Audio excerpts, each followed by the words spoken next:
እንደሚታወቀው አገራችን ወደ 1.7 ሚሊዮን ተሽከርካሪዎችን መዝግባ እያስተዳደረች ትገኛለች።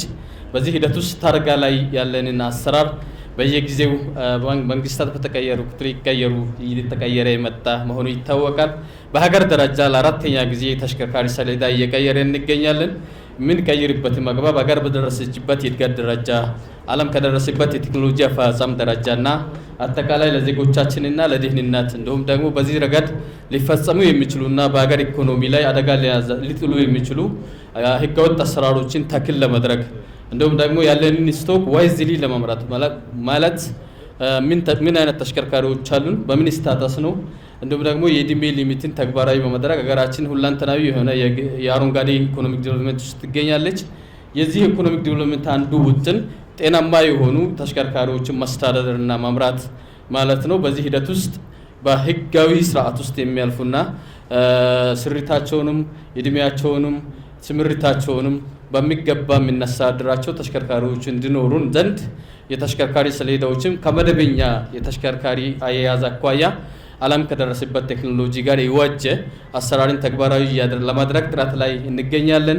ከዚህ ዓላማ ጋር ዳይሬክትሊ የሚገናኝና በተለይ ከፖሊስ ተልዕኮና ከሀገራዊ ደህንነት አኳያ ሊሄድ የሚችል እጅግ ታሪካዊ የሆነና በጣም ዘመናዊ አሰራር የታከለበትን የታርጋ ለውጥ መርሃ ግብር ላይ ነው የተገኘ ነው።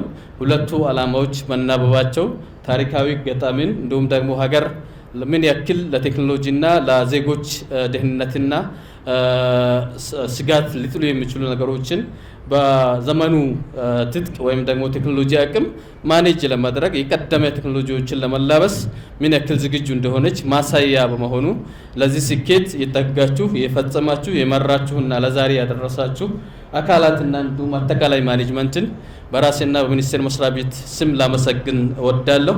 ከዚህ የምንወስደው ልምድ ፓይፕላይን ላይ ያለውና እኛም እያጠናቀቅነው ያለውን አጠቃላይ የሀገሪቱን የተሽከርካሪ ሰሌዳ ለውጥ ሂደትን አሁን ሲስተም ፋይናላይዝ እያደረገን እንገኛለን። ይህንን ሂደትም የተነበበና በሂደትም ከፖሊስ ተቋማችን ጋር ተናበን በፈጠነ ሂደት ውስጥ ተግባራዊ ለማድረግ ቁርጠኛ መሆናችንን ለመግለጽ እወዳለሁ። በበርካታ ስኮፖች ላይ ከዚህ ተቋም ትምህርትም እገዛም እያገኘን ተግባራዊ ውጤቶችን እያስመዘገበን እንገኛለን። ለአብነትም የሀገር አቀፍ የመንገድ ደህንነት ፕሮግራምን በከፍተኛ ኮሚትመንትና ከፍተኛ የሆነ የተሻሻሉ አሰራሮችን ወደ መሬት በማውረድ የቴክኖሎጂና የዳታ ሪካርዲንግ ሲስተማችንን ዲጂታላይዝ በማድረግ እንዲሁም ደግሞ ተአማኒነት ያላቸውና ዓለም አቀፍ ስታንዳርድን ያሟሉ አሰራሮችን ወደፊት በመምጣት የዜጎቻችንና የሀገር ኢኮኖሚን ከውድመት ለመታደግ ጥረት እያደረገን እንገኛለን። ውጤቶችም እያመጣን በመሆኑ ይህን መሰል አይነት በዲጂታል አሰራሮችና በዘመኑ አሰራሮች የታገዙ የሪፎርም ስራዎች ትልቅ እንድምታ አላቸውና እንኳን ለዚህ በቃችሁ፣ እንኳን ለዚህ ስኬት አበቃችሁ ለማለት እፈልጋለሁ። እጅግ አድርጌ አመሰግናለሁ።